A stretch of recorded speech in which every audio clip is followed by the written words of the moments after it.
प्रिय मित्रों, जय श्री कृष्ण। मैं हूं आचार्य डॉक्टर विष्णु कुमार मिश्रा। आपका बहुत बहुत स्वागत करता हूं। प्रायः बहुत से लोगों का सवाल होता है, लोग अक्सर पूछते हैं कि क्या मार्केश का रत्न धारण करना चाहिए, मारक ग्रहों का रत्न पहनना चाहिए या नहीं पहनना चाहिए। जेम्स स्टोन रत्न चिकित्सा को लेकर के लोगों में बहुत सी भ्रांतियां हैं। इससे पहले मैंने एक और वीडियो बनाया था, क्या नीच के ग्रह का रत्न धारण करना चाहिए अथवा नहीं, जिसमें आप सबका खूब प्यार मिला और बहुत से लोगों की जिज्ञासा भी थी, गुरुजी मार्केश का रत्न पहनना चाहिए या नहीं पहनना चाहिए, इस संदर्भ में भी हमको जानकारी दें। तो आज का जो मेरी विषय वस्तु है, आज का जो मेरा टॉपिक है, इसी विषय को लेकर के मैं आपसे चर्चा करूंगा कि क्या मार्केश का रत्न धारण करना चाहिए अथवा नहीं।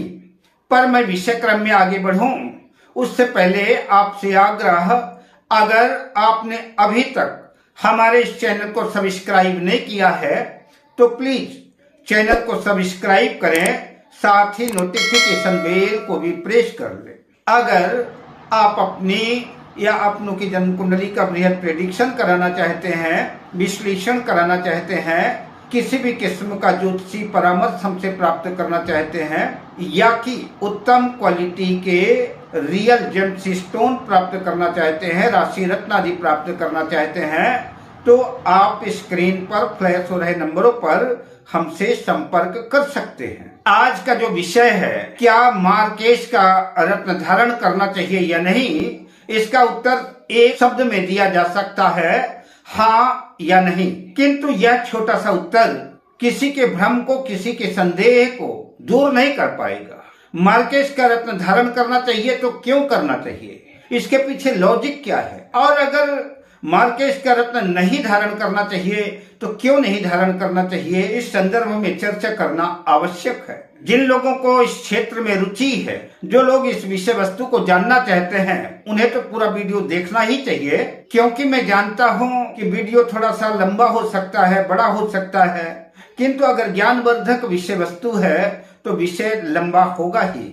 मार्केश का रत्न धारण करना चाहिए अथवा नहीं, इसका सटीक उत्तर जानने के लिए हमको दो चीजों को और जानना आवश्यक होगा। पहला ये कि रत्न धारण क्यों करना चाहिए, और दूसरा मार्केश क्या होता है, मार्केश किसको कहते हैं, कौन है मार्केश। अगर मूल की ये दो बातें हमारी समझ में आ गई तो हमारा कंफ्यूजन चुटकियों में दूर हो जाएगा। तो यह बात हमारी समझ में आसानी से आ जाएगी कि मार्केश का रत्न धारण करना चाहिए अथवा नहीं। जब भी रत्नों का चयन करना होता है तो रत्नों का चयन बड़ी सावधानी पूर्वक करना पड़ता है। जैसे कि कोई एक कुशल चिकित्सक, कुशल डॉक्टर जब पेशेंट उसके पास जाता है, मरीज जाता है, तो रोग निदान के लिए कुछ आवश्यक तथ्य जुटाता है। रोग की जड़ तक, रोग के मूल तक, रोग के गहराई तक जाने के लिए उसको अगर लगता है तो कुछ पैथोलॉजिकल टेस्ट कराता है, और आगे आवश्यकता हुई तो एक्सरे कराता है, सोनोग्राफी कराता है, और आगे अगर उससे भी संतुष्टि न मिली तो एमआरआई वगैरह और बहुत से क्लिनिकल टेस्ट होते हैं। डायग्नोज करने के बाद ही एक कुशल डॉक्टर रोग की गहराई तक पहुंच पाता है और रोग को समझ पाता है कि फला मरीज को कौन सी बीमारी है, और जब उसकी समझ में आ जाता है कि पेशेंट को बीमारी कौन सी है, रोग क्या है, तो फिर उसका रोग का निदान उसके लिए आसान हो जाता है, सरल हो जाता है। डायग्नोज करने के बाद, रोग को जानने के बाद डॉक्टर बड़े धैर्य से ट्रीटमेंट के संदर्भ में विचार करता है कि इसका उपचार ऑपरेशन है, सर्जरी है, या फिर दवाइयों से काम चल जाएगा। डॉक्टर ने एमबीबीएस किया है, एमडी किया है, और किस किस क्षेत्र में उसने डिग्रियां ली हैं, उनका अपना महत्व तो है ही है, पर जो सबसे महत्वपूर्ण विषय वस्तु है वो यह है कि डॉक्टर ने पढ़ाई करने के बाद उसके पास एक्सपीरियंस कितना है, उसका अनुभव क्या है। ठीक एक डॉक्टर की तरह ही एक ज्योतिषी भी जो अपने जातक का, अपने क्लाइंट का कल्याण करने के लिए, भला करने के लिए, अगर वो कोई समस्या ग्रस्त है तो उसकी समस्या को दूर करने के लिए, और अगर वो किसी किस्म की बीमारी से परेशान है, कोई रोग उसको परेशान कर रहा है, कोई रोग उद्विग्न कर रहा है, बड़े बड़े डॉक्टरों, बड़े बड़े हॉस्पिटलों में तमाम दवाइयां करके थक गया है, हार गया है और उसको निदान नहीं मिल रहा है। कई बार ऐसा होता है जन्म कुंडली में अगर रोग भाव में राहु केतु की स्थितियां बनी हुई है तो कई बार डॉक्टर कई टेस्ट करते हैं, कई जांचें करते हैं और जांच के बाद कुछ भी नहीं निकलता और डॉक्टर कहता है कि आपको कोई बीमारी नहीं। लेकिन सामने वाला परेशान है, राहु केतु जो है छाया ग्रह है, वो डायग्नोस होने ही नहीं देते, बीमारी का पता लगने ही नहीं देते। तो ऐसी कंडीशन में जब कोई भी व्यक्ति जो है किसी ज्योतिषी के पास आता है तो ज्योतिषी को उसकी जन्म कुंडली को देख करके बड़ी गहराई से चिंतन करना चाहिए।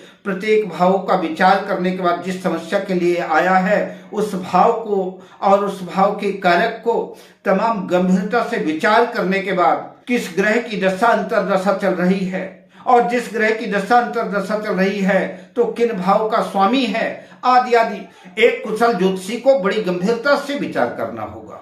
अगर एस्ट्रोलॉजर ज्योतिषी गलत रत्न का चयन करता है तो ठीक उसके दुष्परिणाम ठीक उसी तरह से होंगे। जैसे एक अनभिज्ञ डॉक्टर, अनुभवहीन चिकित्सक अपने पेशेंट को डायग्नोस नहीं कर पाता, बीमारी का पता नहीं लगा पाता और गलत दवाइयां रिकमेंड कर देता है, गलत दवाइयां दे देता है और गलत दवाइयों के फलस्वरूप उसको साइड इफेक्ट के रूप में या तो काल के गाल में समाना पड़ता है या मृत्यु के मुंह में जाना पड़ता है या कि फिर गंभीर साइड इफेक्ट से जूझना पड़ सकता है।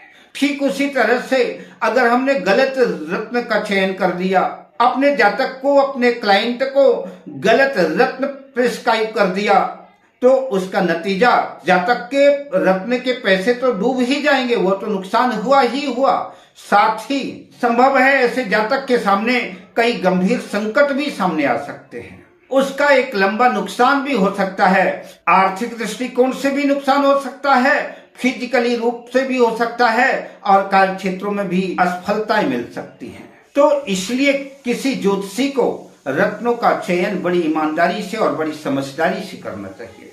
तो जैसा कि मैंने पहले आपसे कहा, क्या मारक ग्रहों का रत्न धारण करना चाहिए, उसको जानने के लिए दो चीजों का जानना आवश्यक है। पहला ये कि रत्न धारण क्यों किया जाता है और दूसरा सवाल था मार्केश क्या है, मार्केश किसको कहते हैं। आइए पहले सवाल पर चलते हैं कि रत्न धारण क्यों किया जाता है। तो रत्नों की अपनी प्रॉपर्टीज होती है। रत्न जो कलर थेरेपी के माध्यम से किसी न किसी ग्रह का प्रतिनिधित्व करते हैं। जेम्स स्टोन शक्ति सामर्थ्य हैं, पावरफुल हैं। रत्न अपने आप में शक्तिशाली हैं। समस्त ब्रह्मांड में जितने भी वस्तुएं हैं, जितने भी रत्न हैं, जितनी भी धातुएं हैं, जितने भी कलर हैं, जो कुछ भी ब्रह्मांड में है, सभी विषय वस्तुओं पर पृथक पृथक रूप से किसी न किसी ग्रह का विशेषाधिकार है। ठीक इसी तरह से प्रत्येक रत्नों पर भी किसी न किसी ग्रह का अधिकार है। या कि ऐसा भी समझ सकते हैं कि रत्न के अंदर जो ऊर्जा है, रत्न के अंदर जो एनर्जी है, जो पावर है, जो शक्ति है, विधिवत रत्नों को नक्षत्रों आदि का ध्यान दे करके उनकी प्राण प्रतिष्ठा करके अगर विधिवत रत्नों को धारण किया जाए तो उन रत्नों के अंदर जो सामर्थ्य है, जो शक्ति है, तो वह संबंधित ग्रह के स्टोन, जेम्स रिलेटेड प्लैनेट को, रत्न से संबंधित ग्रह को और भी पावरफुल बना देता है और भी शक्तिशाली बना देता है, उसकी ताकत को कई कई गुना बढ़ा देता है। यद्यपि यह टॉपिक अपने आप में एक लंबा विषय है, बृहद विषय है, पर संक्षिप्त में अगर समझना हो तो इतना समझा जा सकता है कि रत्न को धारण करने से उस रत्न से संबंधित ग्रह की ताकत बढ़ जाती है, वह ग्रह बलवान हो जाता है, वह ग्रह शक्तिशाली हो जाता है। तो ग्रह की ताकत को बढ़ाने के लिए, ग्रह को बलवान करने के लिए, शक्तिशाली बनाने के लिए रत्न धारण किया जाता है। इसके अतिरिक्त रत्न धारण करने का कोई हेतु नहीं है। अब बात करें पावर की, शक्ति की, तो शक्तिशाली कोई भी हो सकता है, पावरफुल कोई भी हो सकता है, अच्छा व्यक्ति भी जो शक्तिशाली हो सकता है और बुरा व्यक्ति भी शक्तिशाली हो सकता है। एक सुभाषित श्लोक है, मुझे स्मरण आ रहा है, विद्या विवादाय धनम मदाय शक्ति परेशान परिपीडनाय खलस्य साधुर विपरीत में तद ज्ञानाय दानाय च रक्षणाय। अगर व्यक्ति का स्वभाव क्रूर है, व्यक्ति दुष्ट प्रकृति का है और उसे जैसे तैसे विद्या मिल गई, उसको ज्ञान मिल गया, अपनी विद्या को वो विवाद का केंद्र बना लेगा, तर्क वितर्क करेगा, कुतर्क करेगा, लड़ाई झगड़े करेगा, उसकी विद्या विवाद का कारण बन जाएगी। विद्या विवादाय धनम मदाय।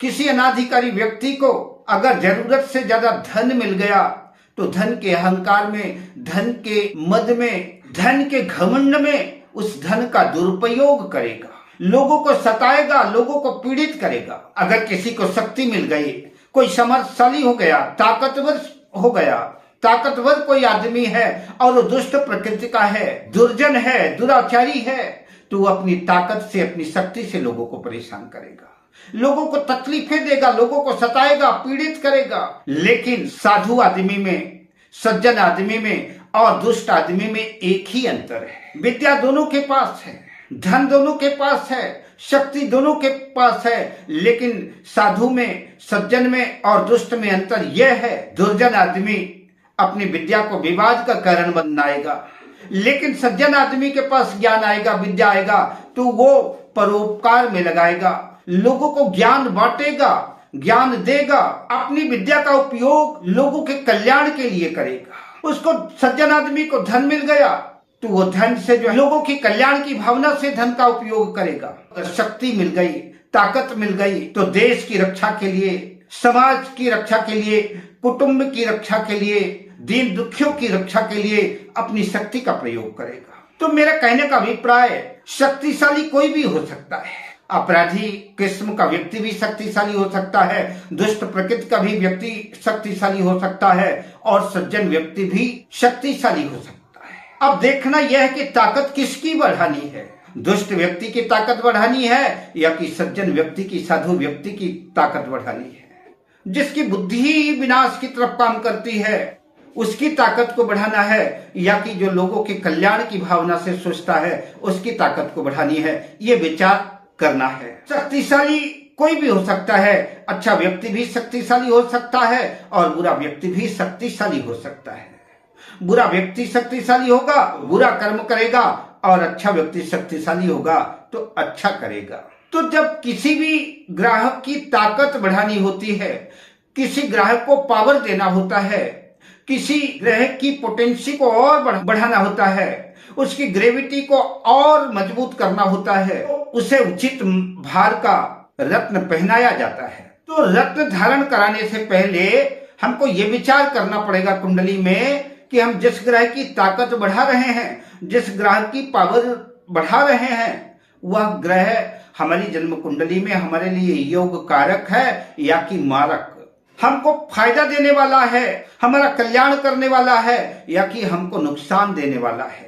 नुकसान किसी दृष्टि से हो सकता है, हमको ये देखना होगा कि ग्रह हमारा उत्थान करेगा या पतन करेगा। तो जैसा कि आप ये जान चुके हैं कि रत्न इसलिए पहना जाता है, ग्रह की ताकत बढ़ानी है, ग्रह को बलवान करना है, शक्तिशाली करना है। मैं आशा करता हूँ, उम्मीद करता हूँ कि 90% बात आपकी समझ में आ गई होगी। तो जब बात मार्केश के रत्न को धारण करने की है तो मार्केश को भी समझना होगा।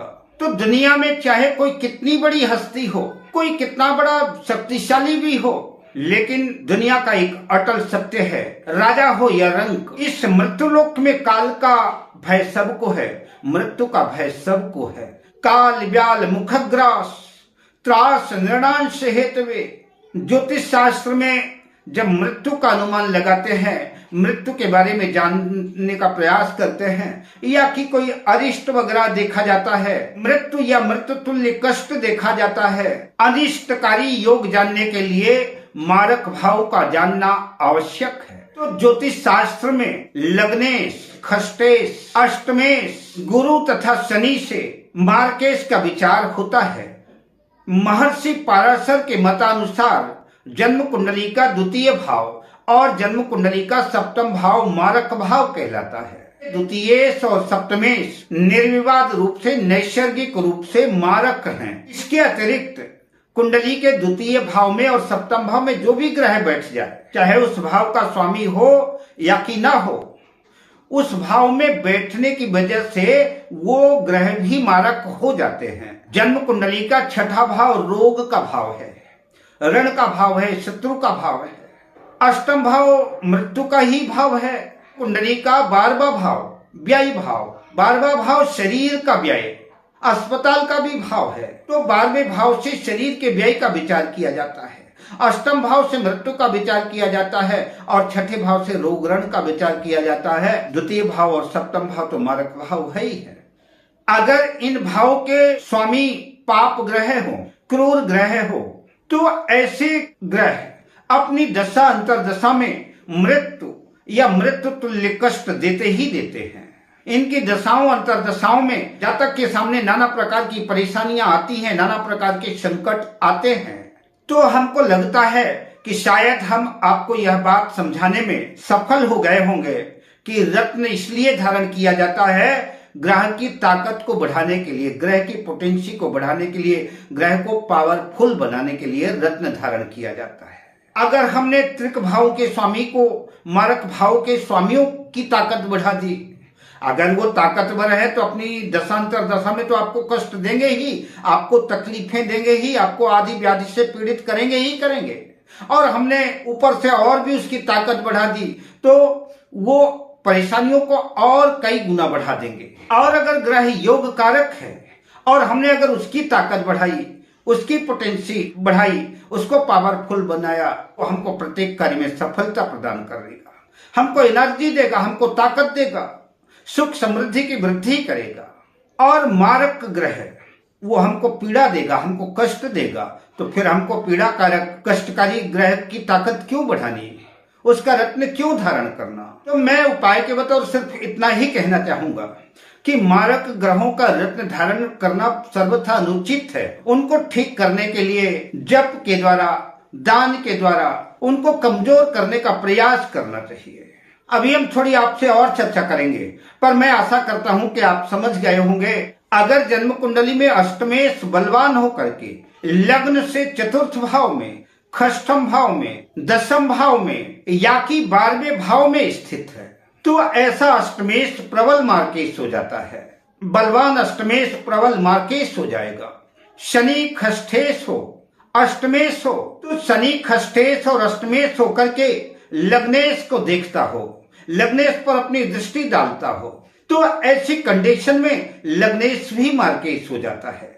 ऐसी स्थिति में हो सकता है वह स्वयं अपनी मृत्यु की वजह चुन ले, स्वयं मृत्यु या मृत्यु तुल्य कष्ट का कारण बन सकता है। शनि मार्केश हो या मार्केश के साथ युति हो या कि मार्केश के साथ किसी भी तरह का संबंध शनि का हो, तो शनि प्रबल मार्केश हो जाता है। तमाम मार्केशों को छोड़ करके 2 कदम और आगे बढ़ जाता है शनि, और उन ग्रहों से पहले ही शनि उसका काम तमाम कर देता है। अतः ऐसी कंडीशन में भूल करके भी शनि का रत्न नीलम, उपरत्न नीली आदि, कड़ा छल्ला आदि बिल्कुल न पहने। उसका व्रत करें, उसका उपवास करें, जप करें, दान आदि के माध्यम से ऐसे मार्केश को कमजोर करने का प्रयास करना चाहिए। लग्नेश अगर मार्केश नहीं है तो लग्नेश की ताकत बढ़ानी चाहिए। द्वादशीश व्यय भाव का स्वामी पाप ग्रह हो तो मारक बन जाता है। इसी तरह से छठे भाव का स्वामी भी पाप ग्रह हो, खष्ठेश पाप राशि में स्थित हो, पाप ग्रहों से युत या दृष्ट हो, तो खष्ठेश की दशा अंतरदशा मारक हो जाती है। मार्केश की दशा अंतरदशा में खष्ठेश, अष्टमेश और द्वादशेश की अंतरदशा निश्चित रूप से मारक हो जाती है। राहु केतु लग्न में, पहले भाव में, सप्तम भाव में, अष्टम भाव में, 12वें भाव में स्थित हों या मार्केश के साथ हों या उनके साथ युति करके बैठे हों, तो ऐसी कंडीशन में राहु केतु भी प्रबल मारक हो जाते हैं। अतः जीवन छीनने वाले, मृत्यु देने वाले, मृत्यु तुल्य कष्ट देने वाले ग्रहों के रत्न धातु से दूरी बना करके रहना चाहिए। मार्केश ग्रहों का रत्न धारण नहीं करना चाहिए। मार्केश ग्रहों का रत्न धारण करने का मतलब स्वयं अपनी मृत्यु को आमंत्रण देना है। आशा करता हूं कि बात आपकी समझ में आ गई होगी। अब मैं आपसे लेता हूं विदा, शुभकामनाओं के साथ। जय श्री कृष्ण।